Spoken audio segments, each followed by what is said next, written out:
I am a white person living in a white supremacist society.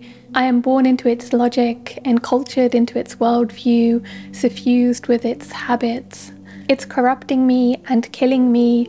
I want desperately to be liberated from it. That's where this video starts, with an acknowledgement that my words today are born out of selfishness. I want to find a way out of whiteness so that I can claim my full humanity. Most white people rarely think about what it means to be white, how it affects profoundly how we think, feel, and act. We live as if this system doesn't exist at all. My desire to investigate whiteness isn't intended to centre white people in the way we have historically been centred as the unnamed default. My hope is that in drawing attention to the deleterious effects of whiteness, we can begin to recognise that our own liberation as white people is inextricably linked with the liberation of all.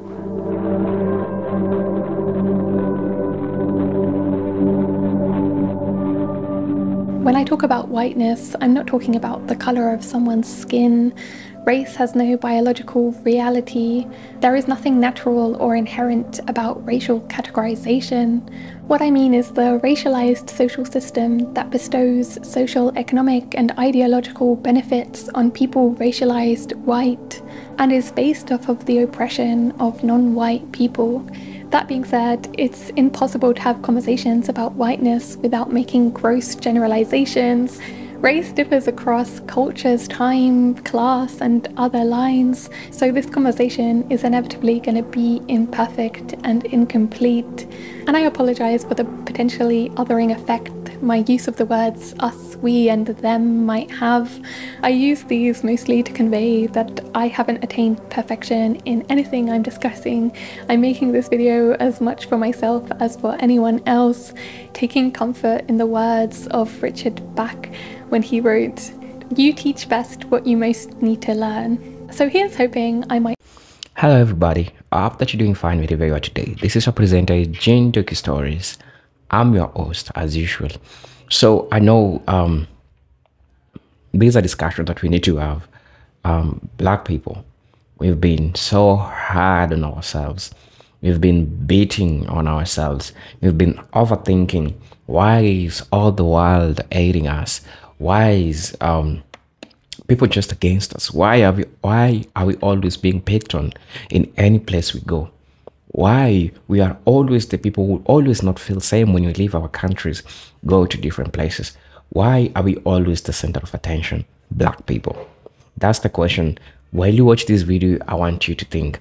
And I know that you've been struggling, you've been dealing with some of us have been dealing with hate, even from people who look like us, right?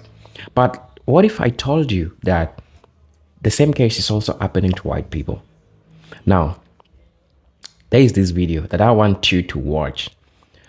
It is from this beautiful white lady, and she's called Catherine. Her channel is called Catherine. That channel is her name channel, and she talks about whiteness sucks for white people too, actually. And I found this when I watched this video, I thought a lot of things came to my mind. And I looked back and saw, damn, we black people have been beating us. We're beating ourselves for the longest time. We've been overthinking. Why is everyone hating us? Why? Do you know that we're still having the opposite side? Also white people who are grappling with kind of the same challenges. And that the perfection, the illusion of perfection that some white people have towards themselves, it's something that was indoctrinated to them while they were still kids, where they were parented, people they socialized with. So in today's video, I like to recognize this lady. She's called Catherine. Go check out her channel. The name of the channel, I'll note it down right there. Go see what she says about this, and we can also check her entire channel. Now listen, I'm not always here to spread hate. Everything that I've been saying in my channel for the longest time mostly is for educational purposes, and mostly is to show the life experiences of people, how people grapple with racism. and the question of colorism, and you know the illusion of whiteness, that white is great. People have been whitewashed to believe, to stay in the illusion of perfect. Whereas the reality doesn't seem the same. When you go at the end of the day, when you go in the darkness, when you're alone, when you're a white person, you come to think of how imperfection you are. And you say to yourself, damn, I've been lied to all of my life. I'm seeing black folks doing way better than I do, you know. So this is a video which is so much thought-provoking that I want us to watch. And what am I going to add to the video? That's a question you'll have to ask yourself. I'm going to explain around 9 psychological problems that white people do face as a result of white supremacy or the question of whiteness. So I want you to join me today in watching this video from this beautiful woman who shares her experiences, who also shares the challenges that she faces. And I believe that it's all for the reason of learning. We all need to learn. We all need to see. Amongst other things that I'm going to be talking about, let me just prelude them. I'm going to be talking about cognitive dissonance. I'm going to talk about white fragility. I'm going to talk about white guilt. I'm going to talk about moral licensing. I'm going to talk about denial and minimization. I'm going to talk about empathy deficit. I'm going to talk about internalized superiority. I'm also going to be talking about disassociation from racial identity.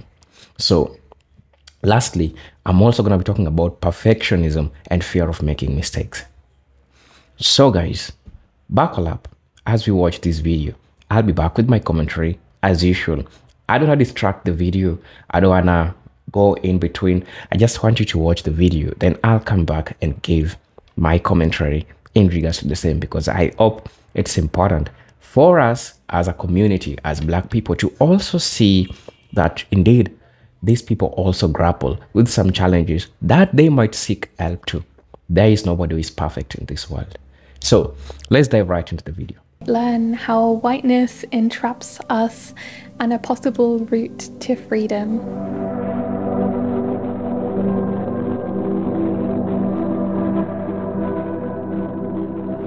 Arriving in the southern English countryside at 5 years old, having left Austria, where I was born and raised the first years of my life, I quickly learnt that whiteness wasn't just something you were born with, but a way of being in the world. Growing up on a pig farm, less cultured, affluent, or educated than my southern English counterparts, I became ostracized and rejected because I didn't fit the ideal of whiteness. Wanting so desperately to assimilate, I submitted to whitening my being. I quickly learnt to adopt the rules, customs, language and traditions of middle-class, white, purity, respectability and civility. This has granted me immense acceptance and privilege, but it's come at the cost of wholeness, authenticity and integrity. Exiled from my core self and in constant fear of being exposed. And this isn't just my experience. In the book Learning to be White, minister and theologian Thandika painstakingly details the abuses inflicted on white children in their indoctrination into whiteness. The process of becoming white, she argues, entails racial brutalization by our own communities and caregivers that damage the psyches of white people. One of the core aspects of this racialization process is the total estrangement of the mind, not only from the body, but also the spirit. We are taught to value the rational, logical, and dispassionate over the heart and soul. We revere thinking over feeling. We stay in our heads, cut off from our bodies. We are disconnected from ourselves and other people. In other words, whiteness is deadening. In my family, we didn't talk about anything of real substance. We didn't discuss our feelings or difficult issues. We were expected to always have a stiff upper lip. I still remember when my uncle died, his parents, my grandparents, went straight back to work the very same day as if nothing had happened. and any issues that arose were completely swept under the rug. I still remember when I told my parents and my older brother that I'd been sexually abused as a kid. They barely had any emotional reaction at all. And it wasn't just so-called negative emotions that were shunned. It was also positive, humanizing emotions like joy, ecstasy, wonder. Too much expressiveness of any kind was seen as improper. We could talk about the weather or what we were eating for dinner or the movie we were going to watch. But we couldn't discuss anything remotely controversial like social or political issues because we were expected not to ruffle any feathers. Everything was surface orientated and superficial. White culture has a persona, a way of being that lacks depth and true humanity.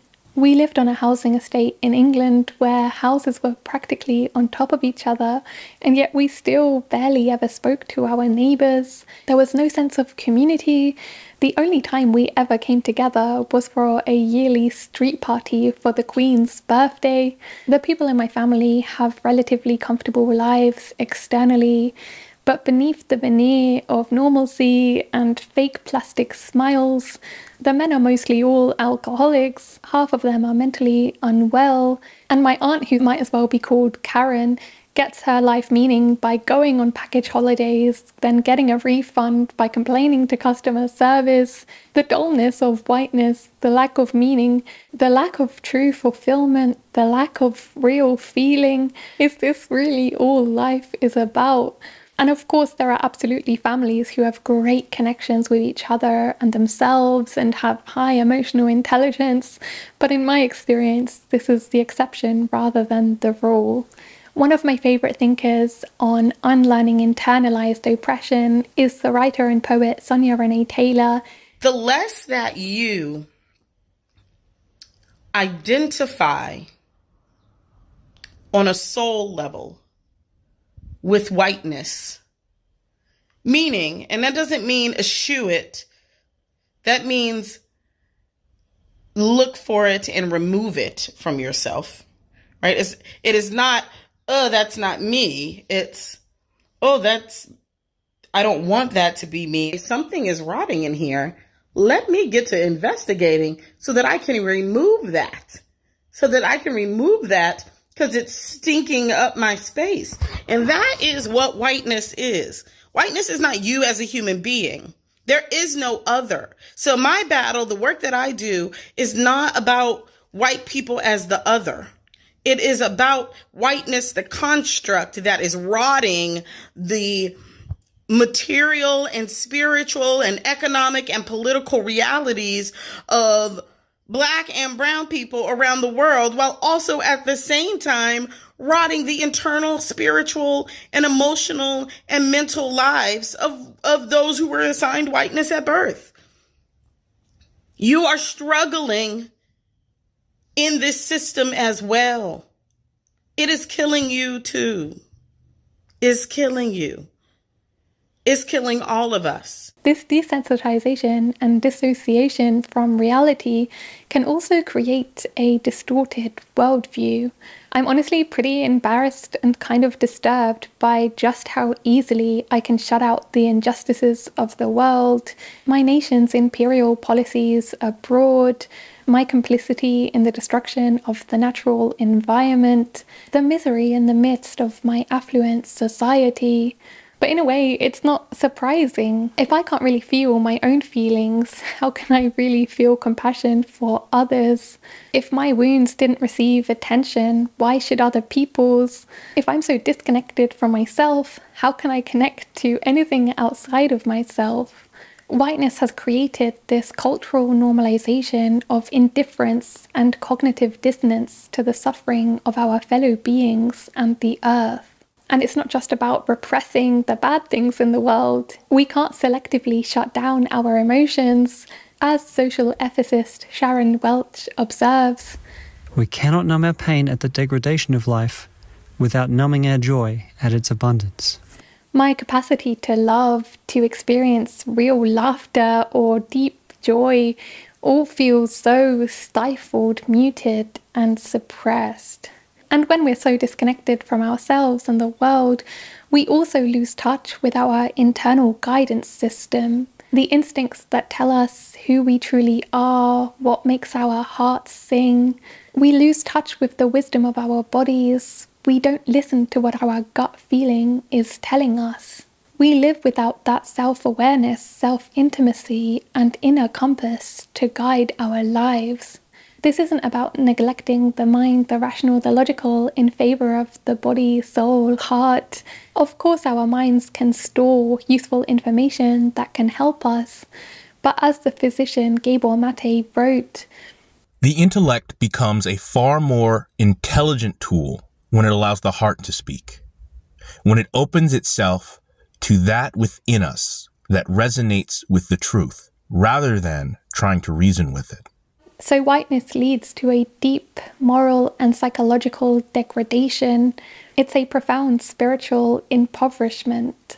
It's a compromising of our very humanity. I still have a very long way to go, but the more I'm becoming connected to the parts of myself that I have exiled, my heart, my body, my emotions, the more compassion I feel, the more connected I feel to the earth and other beings, the more I feel like I'm reclaiming my humanity. I'm finally feeling like I'm truly alive.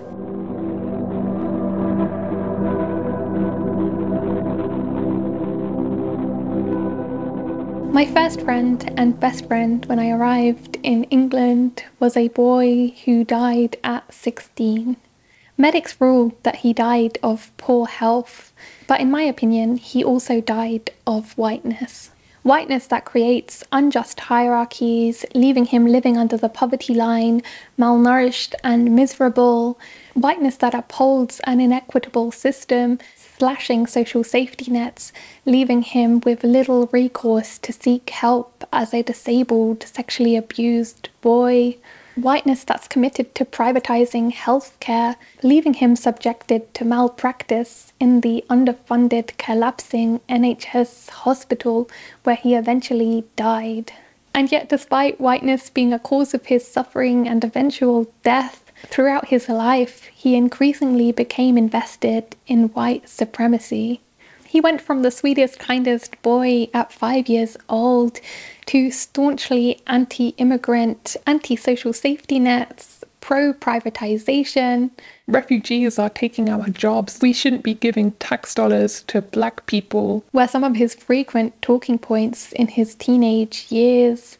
And my friend wasn't alone in being part of the disenfranchised lower class, actively working against their own interests.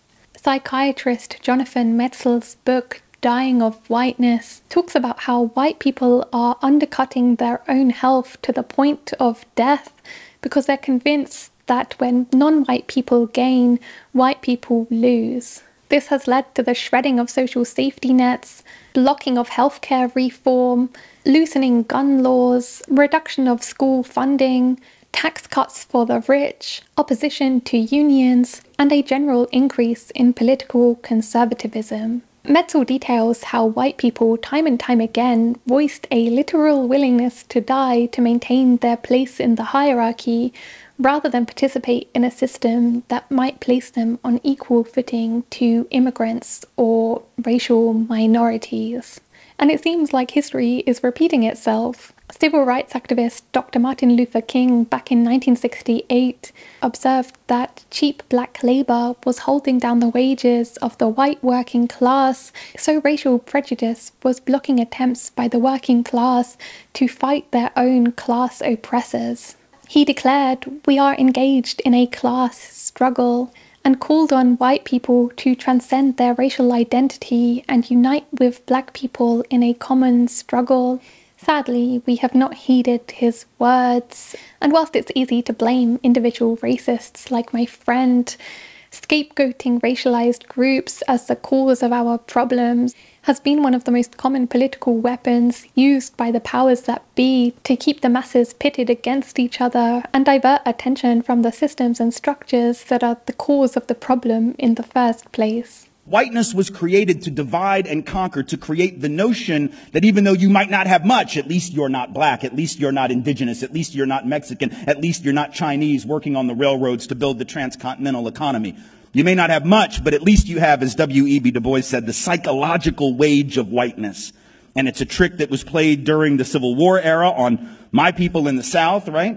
Rich folk, landowners in the South telling poor white folks who didn't own anything that they got to go out and fight to preserve the rich man's property in human beings. Fascinating. Why would you do that? Why would I go fight for your property? Well, because you told me that if I don't, these slaves are going to take my job. No, fool, they got your job. That's the point. If you got to charge $1 a day and you can make them work for free because you own them, guess who got the gig, Jack? Not you. So in fact, the system of enslavement was in the long run against the class interest of working class white folks, but they got suckered. Same thing happened in the union movement. You had white labor union folks who didn't want black and brown bodies in their union because it would reduce the professionalism of the craft. No, fool, it'll double the size of your union. And then when you go out on strike, they can't replace your happy ass with the brown folk that you didn't want next to you in the first place. Because when they do replace you with them, then you will blame them, not the elite. See how that works? It's a trick. And it has worked for hundreds of years. It is working on some folk right now. And it is our job to resist that with every fiber of our being. So yes, my best friend died of poor health, but I think he was also murdered. Or perhaps more accurate would be to say he was dead long before his 16th birthday. Because to disregard solidarity, brotherhood, and the beauty of resistance culture, to instead fight for the suffering of your fellow beings and your very own body, is to die a spiritual death, long before you take your last breath.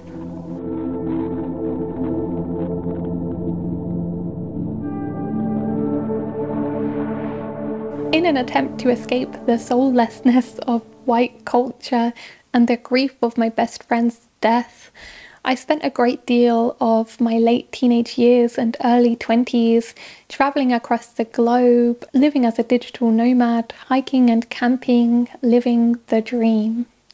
I made a Patreon blog about some of those experiences called I Moved Every 3 months for 3 years. And during this time, I also went to volunteer and teach in orphanages to save and civilize these poor Africans. In my arrogance, I assumed the locals I came across would be jealous of this privileged girl that gets to travel the world. But I quickly learned it wasn't them that needed saving and civilizing. I needed to save and civilize myself. And whether it was hiking across mountain villages in Tanzania, or coming across workers in the rice fields of Indonesia, I didn't receive envy, but pity.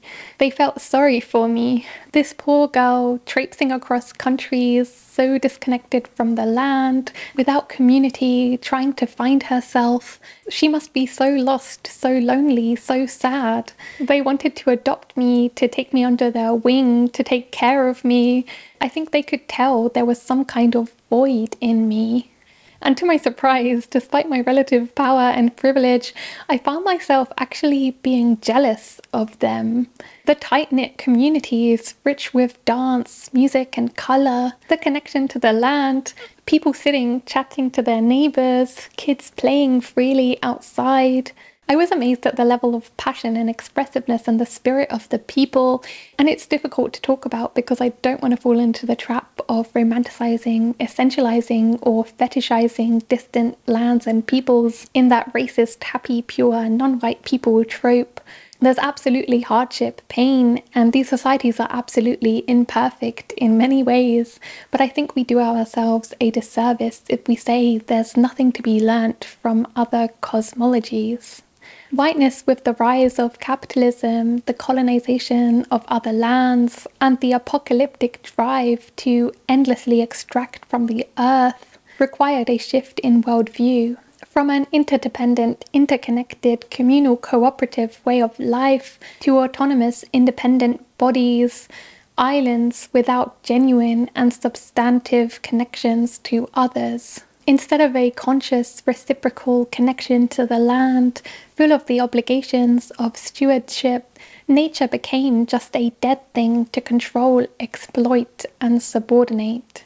Instead of authentic cultures rich with festivities, myths, celebrations, native tongues, and rituals, culture was transformed to materialism, greed, egotism. Instead of the world being alive with spirits, divine forces with which humans could relate, science, reason, and rational thought began to rule. That's not to say everything to do with whiteness is inherently bad. We've had incredible innovations in science, medicine, and technology, for example. But as the author Shelley Tochluck writes in Witnessing Whiteness, an impassioned book urging readers to consider what it means to be white. There is something that has been sacrificed in our assimilation into the group called white. Many in today's culture feel it as an ancestral loss. To some, it suggests that something more soulful has been replaced with materialism and consumerism. To others, it is the loss of community traditions that do more than preserve familiar and personal rituals. In a similar vein, one of the most telling moments of writer Tim Wise's book, White Like Me, Reflections on Race by a Privileged Son, was when he recounted observing Ron Chisholm, founder of a People's Institute for Survival and Beyond, a group working to undo racism in the US, asking participants what they liked about being white or being black. The black participants said they liked the strength of their families, the camaraderie, the customs, the music, the rhythm, their culture, the colour of their skin, and most predominantly, the perseverance of their ancestors despite great odds. The white participants, on the other hand, said they simply liked the privileges that came from being white. Not even a single meaningful personal, communal, or cultural attribute. In fact, they realized to access white privilege meant to kill off the customs, traditions, music, and style that their ancestors used to have. To define yourself by what you're not is a pathetic and heartbreaking thing. It is to stand bare before a culture that has stolen your birthright, or rather convinced you to give it up.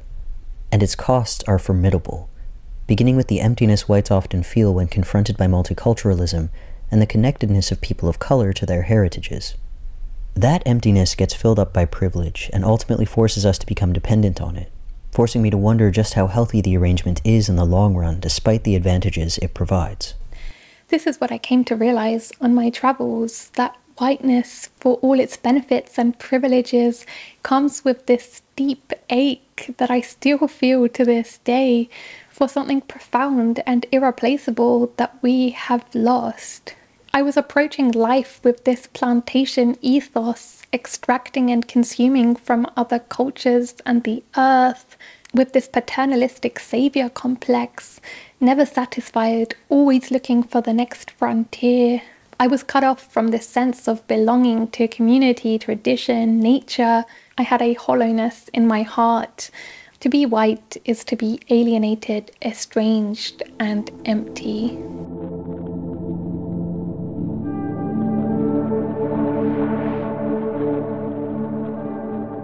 After I stopped traveling, I replaced my addiction to exploring the world with a new type of addiction, productivity. I come from a long lineage of workaholics who prize hyper-independence and individual freedom. Happiness is conceived as success. You can rest when you're dead is my family's favourite maxim. To be competitive, ambitious, and perfect has always felt required. I always had this expectation that I had to do or be something great in order to feel nominally worthwhile as a human being. I became obsessed with me, my goals, my achievements, my dreams. And I'm not the only one. To be white is to be told 1,000,000 times over we can be and do anything we wish in our lifetimes. We are taught to value materialism, success, status. We are taught from birth the meritocratic illusion that all people have equitable opportunities for achievement if only we take personal responsibility and exert sufficient individual effort. Non-white people rarely have the luxury of believing this mythology and are therefore perhaps more compelled to resist and transcend the limiting norms, values, and ideals that white culture imposes. But to be privileged sometimes costs us the clarity of vision to see through the bullshit. As I was talking about in my last video, capitalism ensures that very few of us will ever achieve the ideals we aspire to. So when our achievements fall short of our expectations and entitlement in a society that tells us all our failures are our own fault, we can't help but internalize it as a profound personal failing. It strikes me that unless we get a hold of this, unless we begin to address the way that privilege can set up those who have it for a fall, can vest them with an unrealistic set of expectations, we'll be creating more addicts, more people who turn to self-injury, suicide, eating disorders, or other forms of self-negation, all because they failed to live up to some idealized type that they'd been told was theirs to achieve. And even if we are amongst the lucky few who do end up making it, this freedom to be a self-made man, independent, sitting on top of the hierarchy, comes with a different type of entrapment. As mere images and complements, some type of imprisonment arrives with the heralding of unrestrained personal freedom. We somehow become trapped within ourselves, our desires, and our individual destinies. Our isolated achievements become objects of envy, inspiring the need for better personal protection and security. We build more gates. Our independence can thus invite the sorrow of someone free to feel alone. Our next Patreon Discord book club will be on The Why.te Lazy by Paul Lafargue, so anyone who struggles with this aspect of white culture might like to join. But all I'm going to say for now is that in trying to release entitlement, white exceptionalism, and hyper-productivity from my being, I feel like I'm allowing more of the calm, connected, and present back into my life, the moments that touch my soul. I feel the deeper meaning that comes from getting connected to what my contribution is to the collective, what my gifts, interests, and passions are orientated towards, instead of pursuing the values of achievement and materialism I was taught to aspire to. And I feel the profound peace of mind and contentment that comes from having the humility to realize my place in the universe. Just one member of an interconnected, interdependent, earthly family, no more or less important than other beings.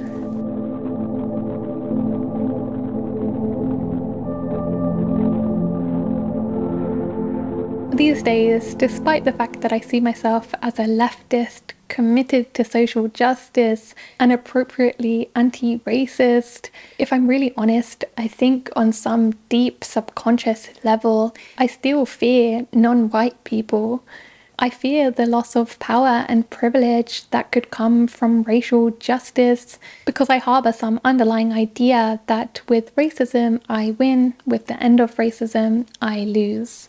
I fear acknowledging deep down in my guts that the unearned privileges by which I live are based off of the suffering of others.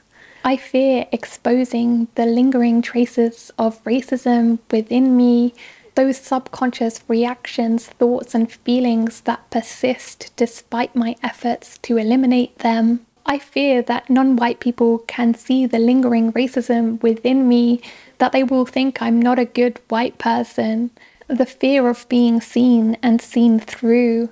I fear the reminder of the racist things I've done in my lifetime, the fear of facing that shame, the sense of core defectiveness within me. I fear the confrontation with the parts of myself I've tried so hard to exile, the things associated with blackness like animalism, aggression, or embodiment that are actually a part of me that I've been conditioned to repress in favor of an idealized whiteness. I fear grappling with the degradation of racism, that in the act of dehumanizing others, we are also dehumanizing ourselves. If I could summarize what is at the root of all my fears, I think it's that non-white people force me to own up to the fact that despite the sweet, innocent image I portray, there's a depravity that lives beneath the surface. And I think on some level, all white people fear non-white people because there is a shadow side to whiteness. In Jungian psychology, the shadow is conceptualized as repressed, unconscious parts of us that we do not confront or acknowledge because they conflict with our conscious self-image. The shadow side to whiteness is filled with all the unacknowledged aspects of racism, prejudice, and power. This confrontation with our shadow sides can be deeply unsettling because it disrupts the carefully maintained facade of white civility, purity, perfection, moral superiority, and respectability. As the former president of the Regional Council of Martinique, Aimé Césaire, observed, Yes, it would be worthwhile to study clinically, in detail, the steps taken by Hitler and Hitlerism, and to reveal to the very distinguished, very humanistic, very Christian bourgeois of the 20th century that without his being aware of it, he has a Hitler inside him, that Hitler inhabits him, that Hitler is his demon. And I think the more we try to repress that inner Hitler, that shadow side, via denial, dissociation, or projection, the more likely Hitler is to rear his head in uglier and uglier ways, because things we repress have a tendency to fester and transmute. I think the challenge then is to acknowledge and confront the Hitlers within us. The poet Audre Lorde, who wrote fiercely about doing this internal work, put it beautifully when she said, I urge each one of us to reach down into that deep place of knowledge inside herself and touch that terror and loathing of any difference that lives there. See whose face it wears. This kind of honest inventory of the parts of ourselves we don't like might be the first step towards truly accepting and loving ourselves. Poet Nikki Giovanni made this point to James Baldwin about the relationship of black to white. I think one of the nicest things we created as a generation was just the fact that we could say, hey, I don't like white people. It was the beginning, of course, of being able to like them. And I think the same holds true of our relationship to whiteness. I think the more I'm able to say, you know what, I don't like this shadow side of myself, and the more I reconcile with all my fears and the darker parts of me, it feels like a liberation. It's not always easy or fun, but it's a move towards authentic integration and wholeness.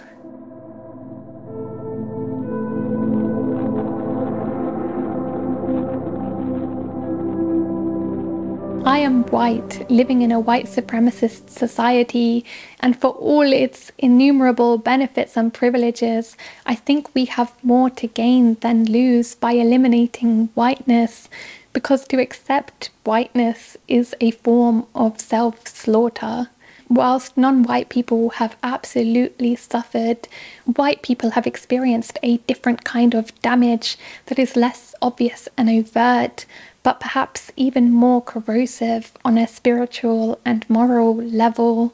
It corrupts us and limits us. It's a cancer that, if left unchecked, destroys us from the inside out. We cannot lay claim to our full humanity until we find our way out of this web of whiteness. I'm not going to offer a blueprint for how to get out of whiteness, not only because I don't feel qualified to give one, but also because solutions are always contextual. That being said, we do need a critical mass of white people following the lead of our non-white counterparts in revolutionary action. But even as we try to change the system, we still carry its conditioning. As I've been talking about, whiteness has really gotten into the layers of our unconscious. So I think doing deep, honest, and ongoing inquiries to remove vestiges of whiteness from our hearts and minds is also vital. In what ways is whiteness living within me? In what ways is whiteness showing up in my practices, beliefs, attitudes, perceptions, and behaviors? What wounds am I carrying from whiteness? What parts of myself have I repressed in my assimilation to whiteness? How can I get reconnected to all I've uprooted myself from? How can I violate my conformity to whiteness? What would it look like? Who would I be if whiteness were no longer living within me? How might I be able to incorporate into common usage ways of making sense of whiteness and other systems of oppression? Welcome back to the channel. I hope you've seen for yourself the testimony that the lady shared about most definitely everything that she's going through, everything that she faced, the truth that hits you when you're alone in the darkness. You know, you can't lie to yourself. You can lie to people, but you can't lie to yourself. And that's a perfect definition of what some of white people who have seen light and who have seen darkness, and they know how to differentiate between lightness and darkness. The psychological problems that I'm going to be talking about, you know, for a person to come out and say that whiteness sucks, it's really great to see for yourself, to see how they have grappled with reality. You know, the truth shall always set you free, as they say, right? So I'm going to be talking about cognitive dissonance as one of my talking points. Yep, I know you're not hearing the word cognitive dissonance for the first time. You've heard it before. Now, cognitive dissonance occurs when a person holds conflicting belief or behavior, creating a mental discomfort.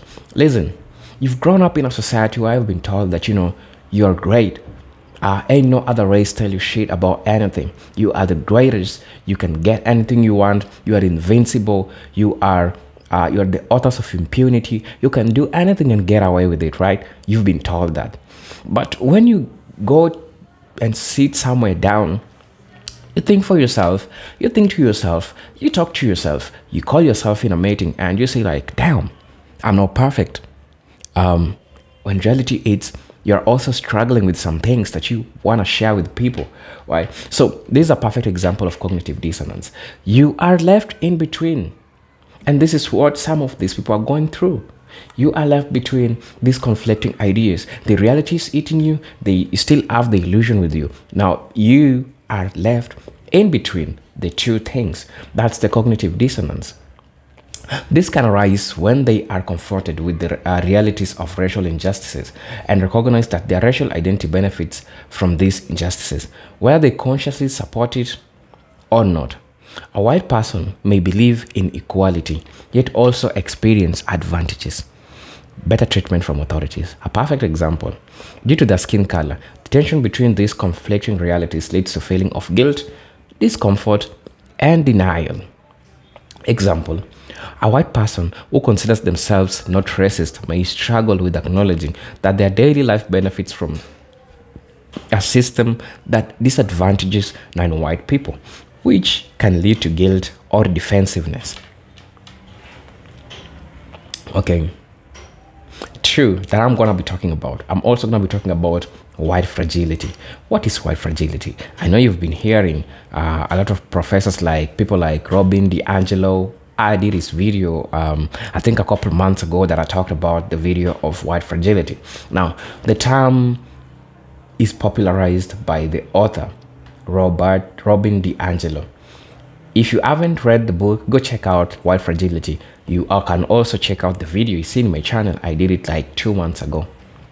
So, this term refers to the defensiveness reaction many white people have when their racial identity or complicity is systemic racism is challenged. When whiteness is critical, white individuals may feel personally attacked, leading to anger, guilt, or avoidance. White fragility stems from lack of emotional stamina to engage in difficult conversation about race, causing white people to avoid this discussion. What's the psychological impact of this? It can result to avoidance of honest self-reflection and unwillingness to confront the realities of racial inequalities, maintaining the status quo. Now, listen and listen so carefully. Most of people who want to talk about racism, most of people who want to talk about real things that happened long ago, remember, things happen, and history has shown for the longest time that really things happen. And much of it, since it's history, we have no control over them. Some of us are not born, some of us did happen. But we have, or we can control things which are in front of us. I'm talking about present and the future. We can decide to say no to racism. We can decide to call out the atrocities that are still continuing. People are still benefiting from the systems which were placed against black people. So, that being said, this means that, remaining silent in a situation of injustice is a complacent injustice. So we need to talk about this. White guilt won't allow some white people to talk about this because they are always not ready for this conversation. I'm going to be talking about my next psychological problem, moral licensing. Moral licensing is the psychological phenomenon where persons justifies future or present behavior by pointing to past good deeds. For white individuals, this might look like justification of racist actions or ideas by citing previous anti-racist action. Oh, I voted for Obama. Oh, so I can't be racist, Since you voted for Obama, you can't be racist. This psychological process can allow individuals to engage or maintain biased behaviors without feeling conflicted because they are providing this cushion it's like a cushion. It's like something that they can fall back to when their cognitive dissonance starts kicking in. They'll say that, oh, I voted for Obama. That means that naturally I'm not a racist, right? So the psychological impact, this reduces the accountability and enables individuals to maintain biased or oppressive attitudes while believing themselves to be moral or just. This reinforces systemic racism by discouraging ongoing self-reflection or growth. The moment that you can have a self-reflection, just like the lady did, why she posted the video, it's all about self-reflection. Looking into yourself by yourself. Like, you can't lie to yourself, That's what I usually say. If there is a person you can't lie to, is you. You know that you're lying to yourself, but you can lie to other people because most definitely they might not know. But for yourself, you know very definitely that you're lying to yourself. Okay, so as my fifth talking point, I'm also going to be talking about denial and minimization. Denial is a major psychological defense mechanism that white individuals might employ when confronted with evidence of racial injustice. They might deny the existence of systemic racism or minimize the impact of whiteness in their lives. Denial protects the individual from uncomfortable truths, but it perpetuates the problem. Yes. We've heard people saying racism ended a long time ago. Why are we still having people talking about these topics?